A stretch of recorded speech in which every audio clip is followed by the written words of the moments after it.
comrade TVS Narasimha Reddy గారి 17వ వర్ధంతి సందర్భంగా తుంగతుర్తి మండల కేంద్రంలో వారి యొక్క స్మారక స్థూపాన్ని ఎంసీపీయూ పార్టీ జాతీయ ప్రధాన కార్యదర్శి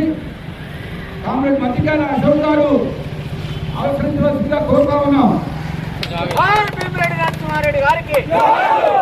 నరసింహారెడ్డి గారికి